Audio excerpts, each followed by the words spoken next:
नमस्कार मित्रांनो, इयत्ता 10वीला असाल 12वीला असाल तर ही व्हिडिओ तुमच्या सगळ्यांसाठी लई महत्वाची आहे.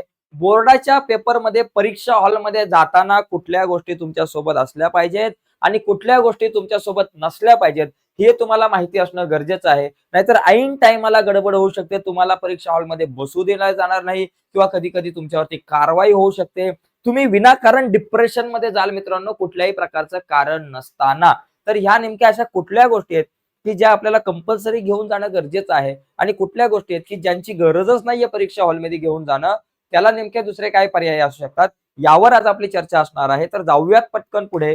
पुढे जाण्याच्या अगोदर एक रिक्वेस्ट करतो, नवीन असाल चॅनलवर तुम्ही आपल्या आणि अजूनपर्यंत आपला चॅनल सबस्क्राईब नसेल केला, तर आत्ताच आपला चॅनल सबस्क्राईब करा आणि त्या बाजूला असलेलं बेलचं बटन दाबायला विसरू नका. बघा, सगळ्यात पहिली महत्वाची गोष्ट म्हणजे हे बघा, नक्की काय घेऊन जाणं गरजेचं आहे? परीक्षेमध्ये तुम्ही काय-काय घेऊन जाणं गरजेचं आहे? बघा, सगळ्यात पहिली गोष्ट तुमच्याकडे काय-काय असलं पाहिजे? एक हॉल तिकीट. हॉल तिकीट तुमच्याकडे असलं पाहिजे हे काय सांगायची गरज नाही. सर आम्हाला माहिती आहे हॉल तिकीट पाहिजे आणि आम्ही घेऊन जाणार. त्याच्याशिवाय कोण जाईल काय? आणखी एक गोष्ट सांगतो. हॉल तिकीटच्या तुम्ही तुमच्यासोबत 2 कॉपीज ठेवा. एक ओरिजिनल कॉपी आणि एक झेरॉक्स कॉपी. झेरॉक्स आणि ओरिजिनल कॉपी सोबत ठेवू नका. हरवल्या तर दोघे सोबत जातील. नाहीतर एखादा मित्र म्हणतो, "सर 5 झेरॉक्स काढल्यात 5 कशाच्या? हॉल तिकीटच्या 5 झेरॉक्स काढल्यात आणि 5च्या 5 झेरॉक्स एकाच कागदात ठेवला." तो एक कागदच गायब झाला. म्हणजे एकाच पिशवीत ठेवला तर तीच पिशवी गायब झाली. अरे बाळा 2 ते 3 जर झेरॉक्स तू मारले असेल, तर त्या वेगवेगळ्या ठिकाणी ठेव. हरवल्या तर सोबत हरवतील. मग काय राहील तुझ्याकडे? काहीच नाही राहणार. शक्यतो हॉल तिकीटच्या आता 1 ते 2 झेरॉक्स मारा आणि त्या 2 वेगवेगळ्या ठिकाणी ठेवा. आणि पेपरला जाताना सुद्धा पॅडला लावून एक तुमचं हॉल तिकीट ठेवा आणि एक बॅगीमध्ये एखाद्या चैनीमध्ये ठेवा, एक झेरॉक्स बास बाकी काय नाही. ठीक आहे. आता हे हॉल तिकीट घेऊन गेल्यानंतर त्याला लॅमिनेशन वगैरे व्यवस्थित करा. असेल कदाचित. ओळखपत्र, शाळेचं जर आयडी प्रूफ असेल तर ते शाळेचा आयडी प्रूफ घेऊन जा. काही-काही ठिकाणी शाळेच्या आयडी प्रूफची गरज लागत नाही. पण सांग काही ठिकाणी म्हणतात, की बाबा आयडी प्रूफ प्रूफ पण पाहिजे शाळेचं. तर ते शाळेचं जर तुमच्याकडे आय कार्ड असेल तर ते घेऊन जा. विचारलं तर ठेवा, नाहीतर शक्यतो बॅगेमध्येच ठेवा. जर विचारलं तरच ते घाला. पण ते सोबत ठेवणं गरजेचं असेल तर तुमच्याकडं. शक्यतो गरज नाही लागत. लेखनाचं जे साहित्य आहे, पेन आहे. पेन आता पेन तुमच्याकडे पाहिजे. सर पेन निळा पाहिजे का काळा पाहिजे? का लाल पाहिजे, पिवळा पाहिजे, हिरवा पाहिजे, चॉकलेटी पाहिजे लक्षात घ्या आणि कुठला पाहिजे जेल पेन पाहिजे, शाई पेन पाहिजे, बॉल पेन पाहिजे. हे पण लक्षात घ्या. एक लक्षात घ्यायचंय, बोर्डाच्या पेपरला तुम्हाला कुठल्या रंगाच्या पेनाने लिहायचंय, निळ्या किंवा काळ्या दोघांपैकी कुठल्याही एका रंगाच्या पेनाने तुम्ही लिहिलं तर चालेल. या व्यतिरिक्त कुठल्याही पेनाने जर तुम्ही लिहिलं तर तुम्हाला गुणगान केले जाणार नाही. म्हणजे तुमचं मार्क मिळणार नाही. तुमचा पेपर तपासला जाणार नाही. त्यामुळे सरळ लक्षात घ्यायचंय निळा किंवा काळा. पण शक्यतो जास्तीत जास्त निळा पेन वापरा असं माझं मत आहे. एकाच टायमाला निळा आणि काळा पेन वापरू का? बाबा बॉक्स करायला, अंडरलाईन करायला निळा आणि लिहायला काळा असा वापरू का? या संदर्भात कुठल्याही प्रकारची सूचना मी वाचली नाही. त्यामुळे माझं असं सांगणं आहे, की एकच पेन वापरा कुठल्याही प्रकारचा. तुम्हाला बॉक्स मारायचे रेषा मारायच्या त्याच्यासाठी तुम्ही पेन्सिलचा वापर करा. 10 मिनिटाचीच व्हिडिओ आहे, पण खूप महत्त्वाची आहे तुमच्या सगळ्यांसाठी. लक्षात घ्या. त्याच्यानंतर आणखी महत्त्वाची गोष्ट, सर बॉल पेन वापरू का, जेल पेन वापरू का, शाई पेन वापरू? माझं सगळ्यात सोपं सांगणं आहे, की शक्यतो तुम्ही कुठल्याही पेनाने लिहिलं तरी चालेल. बॉल पेन असला तरी चालतंय, जेल पेन असला तरी चालेल. पण शक्यतो बॉल पेन असेल तर तुमचा स्पीड मेंटेन राहतो. आणि त्यातल्या त्यात वर्षभर तुम्ही ज्या पेनाने पेपर लिहिताय, तोच पेन पेपरमध्ये सोबत ठेवा. त्या व्यतिरिक्त दुसरा कुठलाही पेन ठेवू नका, कारण तुमच्या स्पीडवरती परिणाम होऊ शकतो. आणि 2-3 पेन ठेवा आणि ते 2-3 पेनापैकी 1 पेन जुना आहे आणि बाकी सगळे नवीन आहे असं करू नका.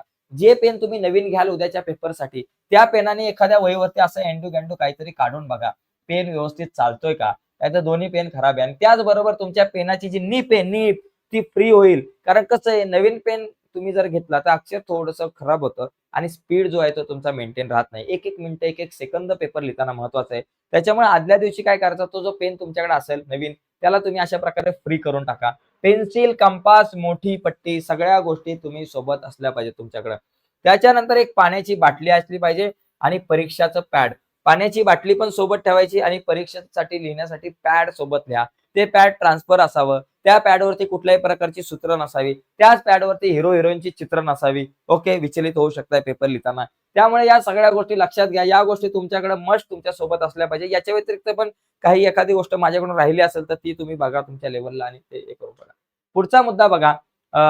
या वस्तू अजिबात लिहू नका. सगळ्यात पहिली गोष्ट स्मार्ट वॉच किंवा डिजिटल वस्तू. स्मार्ट वॉच आता वॉच घेऊ तुम्ही घड्याळ सोबत असलं पाहिजे तुमच्या खरं तर. पण ते घड्याळ कुठलं पाहिजे? स्मार्ट वॉच पाहिजे. स्मार्ट वॉच नकोय. साधं घड्याळ लिहा. स्मार्ट वॉच ज्याच्यावरती तुम्ही कॅल्क्युलेशन करू शकता अशा प्रकारचं घड्याळ चालणार नाही, नाहीतर कॉपी करतोय म्हणून समजलं जाईल. लक्षात घ्या. घड्याळ तुमच्याकडे हातातलं साधं पाहिजे. त्याच्यामुळे स्मार्ट आणि डिजिटल वस्तू अजिबात घेऊन जायच्या नाहीयेत. स्मार्ट वॉच इथं चालणार नाही. तुम्ही कितीही स्मार्ट असला तरी इथं स्मार्ट वॉच चालणार नाही. तुम्ही स्मार्ट असला तरी चालेल, पण वॉच स्मार्ट नको तुमच्याकडे इथं. अभ्यासाचं साहित्य घेऊन जायचं नाही, नाहीतर तुम्ही म्हणा, "सर मी अभ्यास करायला जातो वही घेऊन." वही कुठल्याही प्रकारची खाली ठेवायची नाही, पुस्तक कुठल्याही प्रकारचं खाली ठेवायचं नाही, कोरी कागद पण घेऊन जायची नाहीये. ओके. त्याच्यानंतर कॅल्क्युलेटर तुम्हाला घेऊन जायचं नाही. नाहीतर सर गणिताचा पेपर आहे, जरा बेरीज वजाबाकीला गडबड होते, जातो कॅल्क्युलेटर घेऊन. अजिबात नाही. त्याच्यानंतर खाण्याचे पदार्थ एखादा म्हणतो, "तर सर चॉकलेटच घेऊन जातो." जाऊ दे, आता कंटाळा येतो. कंटाळा आला, पेपर 1 तास झाला लिहून आणि बाकी तासभर उरला तर काय करू? खाण्याचे पदार्थ पण घेऊन जायचे नाहीत. ओके. त्याच्यानंतर टेक्स्ट किंवा लेखन असलेले पॅड आणि जास्त दागिने. भावांनो, दागिने अजिबात घेऊन जायचे नाही. जास्त दागिने तुम्ही म्हणाल, "चला दागिने घेऊन जातो मी." कानामधले, त्याचबरोबर गळ्यातली चेन वगैरे दागिने कुठलेच घेऊन जाऊ नका. उगाच काय दागिने आपल्याला कुणाला दाखवायचे नाही. गर्दीमध्ये कुठे हरवला-बिरवला, डोक्याला ताप, पूर्ण डिप्रेशनमध्ये जाल. पूर्ण पेपर होईपर्यंत डिप्रेशन. घरी आल्यानंतर पालकांनी झोडपलं ती एक वेगळी गोष्ट. त्याच्यामुळे घरातलं वातावरण पण पेपर होईपर्यंत एकदम टाईट होऊन जायचं. तुम्ही डिप्रेशनमध्ये जाल. त्याच्यामुळे महागाच्या वस्तू अजिबात घेऊन जाऊ नका. ही एक काळजी घ्या. आणि आणखी एक महत्त्वाचं मला या ठिकाणी सांगायचं की नवीन तुम्ही पेन वगैरे नवीन प्रकारचा पेन म्हणजे काय घेऊन जाऊ नका, नवीन पेन घेऊन जाऊ नका. नवीन पेन म्हणजे कुठला? तुम्ही वर्षभर एखाद्या पेनाने पेपर लिहिताय, तोच पेन सोबत घेऊन जा. कुठल्यातरी मित्राने, कुठल्यातरी नातेवाईकाने नवीन पेन दिलाय, या पेनाने तू पेपर लिही, खूप चांगलं आहे, तर असं करू नका. वर्षभर ज्या पेनाने तुम्ही पेपर लिहिताय, तोच पेन तुमच्यासोबत असणं गरजेचं आहे. तर या सगळ्या गोष्टी आहेत परीक्षा परीक्षा हॉलमध्ये घेऊन जाण्याच्या, कुठल्या गोष्टी घेऊन गेलं पाहिजे, कुठल्या घेऊन नाही गेलं पाहिजे, यावरती आज आपण छोटीशी व्हिडिओ बनवली, ही चर्चा केली. तुम्हाला नक्कीच ही व्हिडिओ आवडली असेल, तर आपल्या या व्हिडिओला लाईक करा. नवीन असाल तुम्ही आपल्या YouTube चॅनलवर, अजूनपर्यंत आपला चॅनल तुम्ही सबस्क्राईब नसेल केला, तर आत्ताच आपला चॅनल सबस्क्राईब करून त्या बाजूला एक बेलचं बटन आहे, ते एकदाचं दाबून टाका. आणखी सगळ्यात महत्त्वाची गोष्ट मित्रांनो, जर तुम्हाला सगळ्या विषयांच्या प्रश्नपत्रिका हव्या असतील, कारण परीक्षेचा सराव होण्यासाठी तुमच्याकडे प्रश्नपत्रिका हव्या असतील, तुमच्याकडे प्रश्नपत्रिका असणं गरजेचं आहे. जर तुम्हाला सगळ्या विषयांच्या प्रश्नपत्रिका हव्या असतील PDF फाईलमध्ये एकदम फ्रीमध्ये, तर व्हिडिओच्या खाली डिस्क्रिप्शनमध्ये लिंक दिली त्या लिंकवर क्लिक करून तुम्ही सगळ्या विषयांच्या प्रश्नपत्रिका डाउनलोड करू शकताय.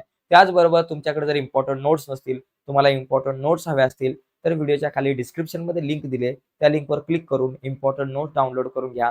त्याचप्रमाणे तुम्ही जर का सेमी इंग्लिशला असाल किंवा इंग्लिश मीडियमला असाल आणि गणिताच्या व्हिडिओ तुम्हाला इंग्लिशमधून बघायचे असतील, तर व्हिडिओच्या खाली डिस्क्रिप्शनमध्ये सेमी इंग्लिशच्या YouTube चॅनलची लिंक दिली आणि गणित विषय खूपच अवघड जात असेल, तर आपला एक ॲप आहे. ॲपचं नाव आहे क्रिएटिव्ह मॅथ्स मराठी. या ॲपवर गणिताचा एक स्पेशल कोर्स बनवलाय.